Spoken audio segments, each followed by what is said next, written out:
मोदी तेरी तानाशाही नहीं चलेगी, नहीं चलेगी।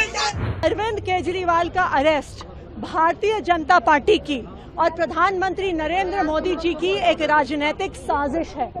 प्रधानमंत्री नरेंद्र मोदी जी को अगर किसी एक नेता से डर लगता है तो वो नेता अरविंद केजरीवाल है। 2 साल में जब से इस केस का इन्वेस्टिगेशन चल रहा है, 2 साल में 1 रुपए की भी रिकवरी ना ईडी ना सीबीआई कर पाई है। 500 से ज्यादा अफसर इस केस में लगे हुए थे, 1000 से ज्यादा रेड्स हुए।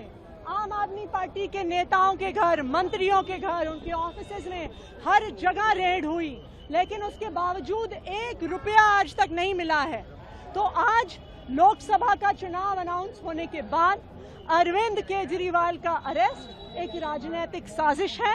लेकिन मैं प्रधानमंत्री नरेंद्र मोदी जी को कहना चाहती हूं कि अरविंद केजरीवाल सिर्फ एक इंसान नहीं है, अरविंद केजरीवाल एक विचार है। अगर आपको लगता है कि एक अरविंद केजरीवाल को गिरफ्तार करके आप इस विचार को खत्म कर सकते हो तो आपको गलत लगता है। भ्रष्टाचार करेंगे और आप जवाब नहीं देंगे और कार्रवाई में भाग नहीं लेंगे, ये तो नहीं चलेगा ना। और ये नैतिकता की बात करते हैं राजनीति में, तो एक कानून की प्रक्रिया है जो भ्रष्टाचार के खिलाफ उचित कार्रवाई के दृष्टिकोण से हो रही है, जिसमें उनको न्यायालय से भी कोई राहत नहीं मिली।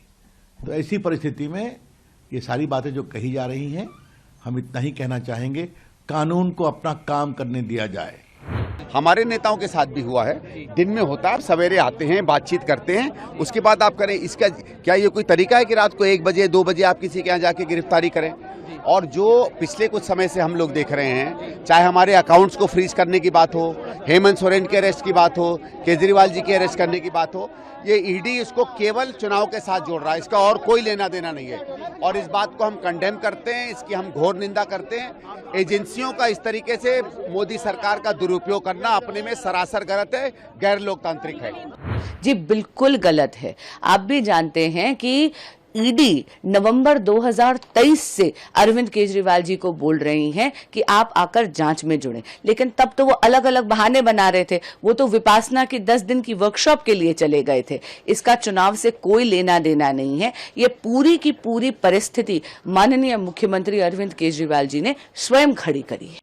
Call upon the Supreme Court to actually take suo motu cognizance of what has happened. It is very clear that what is happening is violative of the spirit of democracy, which the Supreme Court has repeatedly affirmed is part of the basic structure of the Constitution, and therefore the court has every right to stop the government from taking any action that has a material effect on the elections.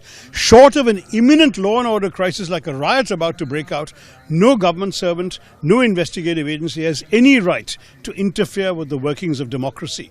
This is fundamentally violative of the political rights of every Indian citizen. That's my point. गिरफ्तारी सुनिश्चित थी, जिस प्रकार का उन्होंने रवैया अपनाया, और कल हाईकोर्ट ने जो गिरफ्तारी पर रोक लगाने से इनकार किया, उसके बाद ये स्पष्ट था इस भ्रष्टाचार के तार अरविंद केजरीवाल के घर तक जाते हैं। 6 साल का दिल्ली की जनता का संघर्ष ये अब न्याय की ओर जा रहा है। मनीष सिसोदिया, सत्येंद्र जैन, अरविंद केजरीवाल, तीनों की राजनीति का अंत तिहाड़ जेल के अंदर ही होना था। और दिल्ली की माता बहन बेटियों के साथ जो अत्याचार हुआ, शराब का, नशे का जाल जो फैलाया गया, उसका न्याय होने का समय आ चुका है। अरविंद केजरीवाल को जो आज ईडी ने हिरासत में लिया है, उससे एक बात तो स्पष्ट हो गई है, एक पॉपुलर चीफ मिनिस्टर है, इलेक्टेड चीफ मिनिस्टर है दिल्ली के, और उनके खिलाफ जो कार्रवाई चल रही थी, एक कुछ नहीं है, एक पॉलिटिकल विच हंट है।